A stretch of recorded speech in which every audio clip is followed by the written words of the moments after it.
Hello, this is Dr. Nancy Trimboli with your Healthcare Arsenal podcast. This podcast is designed for that person who knows there's a better way towards health and wellness. They just don't know what that better way is. And my hope for you is that with each passing episode, you get closer to being your own best expert. We are doing a secret intel deep dive into the book Stealth Health today, my book, which, as you know, I started writing in 2017-18. Started off with 40 something blog posts that I thought were going to be a book. And I decided no. And then I thought I wrote the book. And then I showed it to my developmental editor, AJ Harper, who was instrumental in turning that pile of slop into a book that I know and love, and that we're going to read a little bit together of today. So today, I'm going to read a lot of it, and I'm going to do a lot of side points to it. And the portion of the book I'm reading is only a few pages. It's like 4 pages, but I am sure that I will get 20 to 25 minutes of conversation out of this with you. So I'm starting off with this is chapter 4, using medical testing to your advantage. And what I remind my reader is that the singular mission we have is mission you. When you are unraveling your own health mystery, nothing else matters. And as a matter of fact, a lot of people put a lot of weight into a medical professional's opinion. And that opinion is actually based on a very small amount, a very small perspective. So I'm going to go into this. All right. Singular focus on mission U is paramount. Your singular focus on mission U is to not succumb to the rhetoric of the system. Remember, the system being the conventional medical model, the insurance companies, the big pharmaceutical companies, the chemical companies, media. Unfortunately, a lot of research, and unfortunately, academia. The system needs you to follow its rules. Don't ask too many questions, and for Pete's sake, don't look for additional information on your own. The system doesn't work if you are overtly on a mission. This would turn people off, make them suspicious of you. So you need to keep, if you're in a medical professional's office or the conventional medical model, and you are following my teachings, you don't need to say out loud, I'm not going to take the drugs. Just keep that to yourself, and I'll explain why. The conventional medical office staff might label you as a troublemaker if you overtly expose yourself to not really be going along with the system. You may accept a white piece of paper for a drug only if you see this conventional medical office visit as a dead end and you wish to exit the office without drawing attention to yourself. Because really, honestly, the office staff, they're just doing their job every day. I talk to some of these RNs and nurses and receptionists at work at these offices. People come in so sick, they're not getting any better. They're just on this treadmill of pharmaceuticals, and a lot of them don't even want to know a better way. So they just see them and get their prescriptions refilled, and they're all sick, and they're all getting sicker, and they're losing more of their vitality. So if you boldly come in and say, I'm just here for a test, and I don't believe in what you do, well, you know what? They could care less. And awesome for you that you have that attitude, but don't bother them with that. And especially if you see the office visit as a dead end, just smile, take the white slip of paper for whatever drug they want to poison you with, and walk out the door. And if they tell you to make an appointment to come back, you can make the appointment. Go ahead and just cancel it. So if you see this visit as a dead end, just graciously exit the office without drawing attention to yourself. And at times, we may need to act like we comply with recommendations just to avoid extra scrutiny. One time I called a medical doctor's office, And I hadn't been there for years and years, and I forget even why it was. And the receptionist had the gall to say to me, "What do you mean you don't get a yearly exam?" And I was like, "A yearly exam for what? So they can find something to put me on a drug for? No, I have my other ways. You're not my mommy. You don't need to yell at me." Anywho, I digress. Let's continue. So at times we may need to act like we comply with recommendations just to avoid extra scrutiny. That's why it's a stealth health mission. Not everybody understands our mission, and it's not our place to explain it. Take the white slip of paper, smile, and retreat into friendly territory. Later on in Stealth Health, I talk about the concept of true believers. And it's fascinating. I'm hearing this phrase, true believers, show up in other current event arenas. A true believer is somebody that is so indoctrinated with the dogma. They so much believe the lies, and that you can't budge them. So don't try. You don't even try to explain yourself. Just don't try. Just smile and nod and move on. No matter how open-minded your medical professional, there is an ingrained prejudice to holistic care methods. This is not new. It goes back to the time of Hippocrates and the ancient Greeks. Two schools of thought related to healing and the human body emerged at that time: mechanism and vitalism. And I have three sources here at the bottom of the page, three footnotes. Two of them are from Harris Coulter, who is a medical historian. His trilogy, Divided Legacy, each book is this thick, 2 to 3 inches thick. And this book that I quote is actually, it's volume 4. Sorry, it's a 4-volume set. Divided Legacy: A History of the Schism in Medical Thought. That is the name of the book. So anyway, we go on. So there's two schools of thought: mechanism and vitalism. Mechanism espouses the perspective that the human body can be divided up into parts and studied.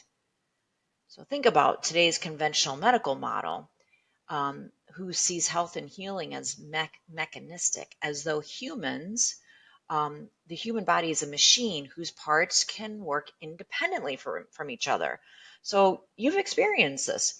For instance, cardiology is a study of the heart, immunology is the immune system, orthopedics is joints and bones, and dermatology, skin. Mechanists believe that the diagnosis directs the treatment, not the individual with the diagnosis. Therefore, all people with a diagnosis of heartburn are treated with the same medication. Everyone with tension headaches is given the same recommendations, and everyone with spinal arthritis is treated the same, and on and on and on. This is why you can kind of be a number. This is why you're just part of the algorithm, which we've talked about previously. Vitalists, on the other hand, believe that the body has an inherent life force and an intelligence that goes beyond our ability as humans to understand. They also vitalists believe that the totality of our body is greater than the sum of the individual parts. Every person is an individual with unique needs for their healing.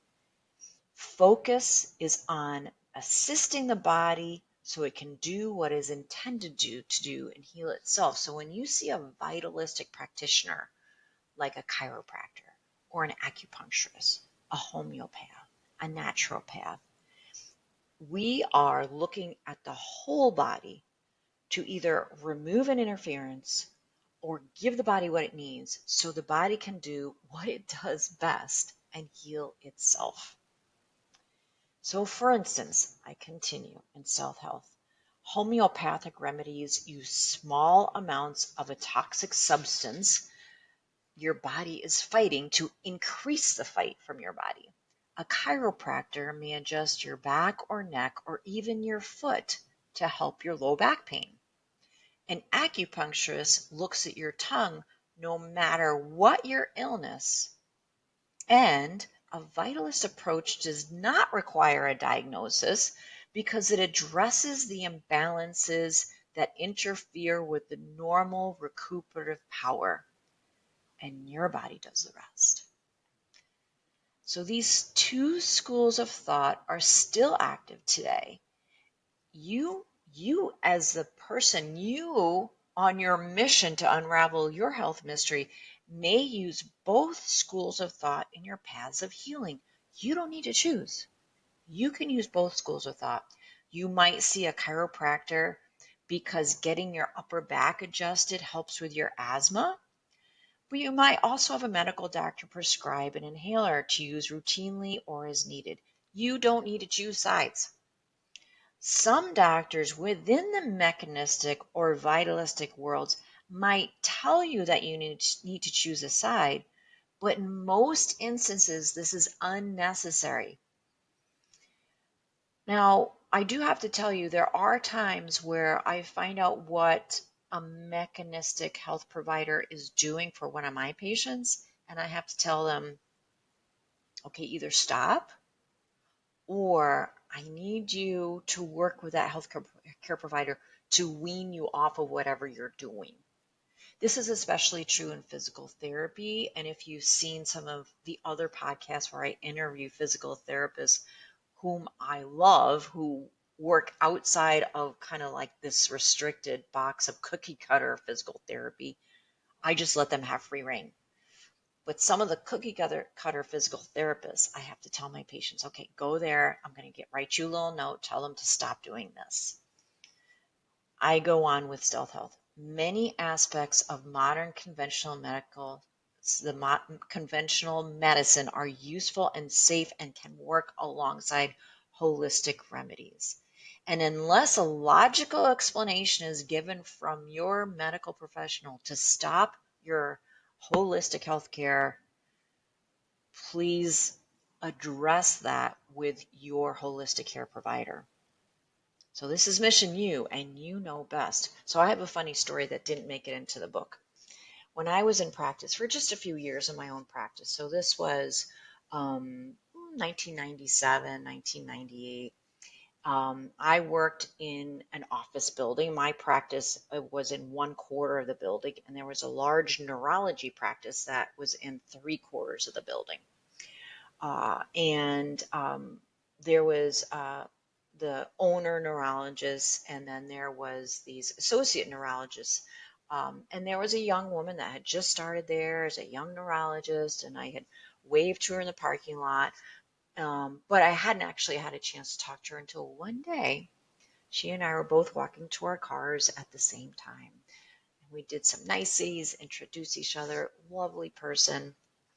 And she said to me, I'm so curious about what you do. And I'm like, cool, this is great. She said, what's your success rate? I said, oh, wow, because we use, chiropractic and massage therapy and some other things, our success rate is like 90% of the people that walk in our door do great. She goes, that's great. She said, and how many people have died from what you do? And I just stopped. And I looked at her and I said, excuse me? She said, how many people have died from what you do? Because when I was in medical school, we had our anatomy labs with cadavers, and they told us those cadavers were fatalities from the chiropractic adjustment. So how many people have you lost? And I was like, this is exactly what I said to her. This is exactly what I said. I put my hand on her arm and I said, honey, that's just not true. Chiropractic care is extremely safe. So what happens is that, like we talked about on a recent podcast, is that when these young medical students are in school, they are so malnutrition, they have lack of sleep, their brains just are like open because of all of this, and things get dumped in there that just stick. This is one of the things that stuck with her. So she, from that point on, had a stigma against chiropractic care, saying it was deadly, don't trust them, the adjustment kills, and that is absolutely false. Absolutely false. So I don't know if I made a difference with her. I didn't get an opportunity to talk to her ever again after that. But this is the difference. This is what happens as medical professionals are going through school. So if they have an opinion about a holistic care remedy, remember to ask your medical professional. If they have opinion about homeopathy, chiropractic, whatever, ask them what their personal experience is with it. If they've been to a chiropractor, okay, great. I will accept your opinion. If they've been to a homeopath, I will accept your opinion. But if they have not, their opinion is a personal opinion with no evidence, and you should probably reject that opinion. We go on with stealth health. Title of this section is The Dreaded Ear Infection. The fear on Luke's face belied his 6'5" height. His usual Nordic blonde, calm demeanor became one of a frightened 5-year-old. He was worried. The pain he had felt in his ear for the last 2 days, so bad it was keeping him up at night, was reminiscent of the ear infection pain he had as a child. He came to me with this issue. Luke had recently played a backyard volleyball game after which his shoulder bothered him. It was that shoulder on which he had surgery during his college baseball days. It had never been the same after surgery. Luke had been working for me at my office as an assistant for 6 months and knew that the chiropractic adjustment could work miracles. He and I discussed the volleyball game and the ear pain. Perhaps that was the why. Perhaps the two were connected.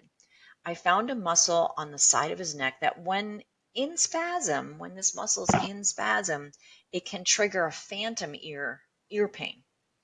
And that's that I have a footnote for that because remember I have 101 footnotes in Stealth Health.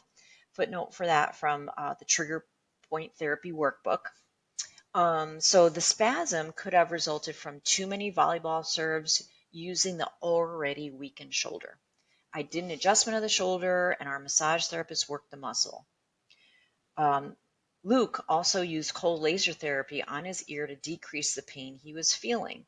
We repeated that for 2 days. He was no better. The ear pain was still keeping him up at night, and he was worried. Repeated antibiotics used for ear infections as a child affected him now as an adult. He told me that he very much wanted to avoid antibiotics, like a lot of people do. As he said this to me, I could see the underlying question, what if I could heal, on his face. After the bodywork course of action that we did at the office, the chiropractic care, the massage had failed, we needed more information. So Luke had an appointment with a nurse practitioner at the local urgent care. The nurse practitioner confirmed that it was, in fact, an ear infection. So Luke, while he was there, very graciously took the white slip of paper for antibiotics, but did not fill it. So on our next workday together, he came back to his resource, me. With this new information of the confirmed ear infection, I recommended colloidal silver because of its antiseptic action. He took it orally, but also put 2 drops in his ear a few times a day. 2 days later, the Luke I knew was back. The ear pain was gone, sleeping through the night, and he was no longer worried. In this case, supplemental information was needed to take the correct path of healing. Luke started at an easy entry point for discovery, which was me, because he worked for me. And we did what we know how to do best. Consulting with me was easy. Getting the treatment was easy because he was right there. Now, the treatment that we did, the chiropractic adjustment and massage, has benefit, always has benefit, but did not address his symptom and the problem. Now, then we saw a conventional medical professional, and he gathered the needed intel so that he could choose a different path. So we knew now, after knowing that there is an actual ear infection there, that it's not a muscular thing. It is likely a true ear infection. So then we could address that with a not a pharmaceutical. with something outside the pharmaceutical realm that is doesn't have the side effects, and that is the colloidal silver. To go on, Luke did not bother the nurse practitioner with the information that he had tried chiropractic, he had tried massage therapy. He didn't bother her with that. He merely told her the symptoms that he was feeling and let her do her job. He also did not share that he would not fill a prescription for antibiotics. Sharing that would be of no benefit to him or the practitioner. Really, just don't bother them with the details. He was in stealth health mode. He knew the reason he was at the conventional medical office. He was there for information because he knew he understands that the conventional medical model is an algorithm to lead you to drugs. He knew he didn't want the drugs. He knew right away he didn't want the antibiotics because he had been on too many antibiotics as a kid and it had already affected him. But he needed the information. So he's using that medical office, that medical profession, the medical testing to his advantage. That's what I want you to do when you're on Mission U. Just use the information you get to your advantage so you can continue to unravel the mystery of you.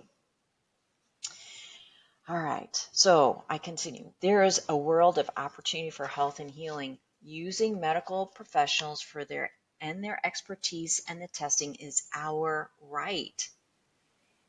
If you arrive armed with information options, you can make completely informed decisions. And don't feel disappointed if the only option from your medical profession is a medication. Remember, that's their job, to name a disease and treat the disease with drugs and surgeries. That's what they do. They are ingrained in the system, but you are breaking free. Get the intel you need and get out. So I told you I could talk a long time just from 4 pages. So thank you for joining me today with Stealth Health, the book, and the deep dive into the secret intel. And as always, with your healthcare arsenal, my hope for you is that with each passing episode, you get closer to being your own best expert. Bye for now.